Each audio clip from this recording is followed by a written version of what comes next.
आज आपण बनवणार आहे फरसबीची भाजी। त्यासाठी फरसबी साफ करून स्वच्छ पाण्याने धुवून त्यानंतर बारीक चिरून घ्यायची।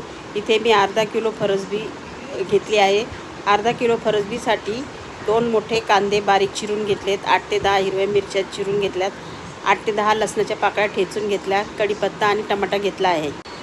आता आपण गॅस पेटवून गॅसवर कढई ठेवू। कढईमध्ये 2 ते 3 चमचे तेल गरम करून त्यावर मोहरी, जिरे आणि ठेचलेला लसूण घालून त्यावर कढीपत्ता घालून छान फोडणी तयार करून घेऊया। नंतर त्यामध्ये बारीक चिरलेला कांदा घालूया। कांद्यावर थोडंसं मीठ घालायचं। कांदा छान परतून घ्यायचा। त्यानंतर बारीक चिरलेली हिरवी मिरची घालायची।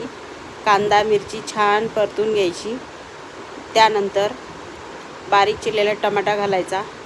टमाट्यावर थोडंसं मीठ घालायचं। कांदा टमाटा मिरची छान परतून घ्यायची। अर्धा चमचा हळद घालायची। छान मिक्स करून घ्यायचं।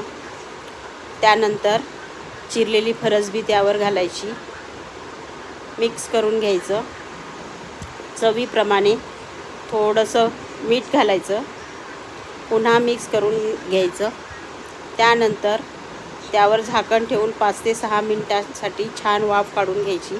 5 ते 6 मिनिटात भाजी छान शिजली जाते। नंतर झाकण काढून भाजी मिक्स करून त्यावर किसलेला ओला नारळ घालायचा।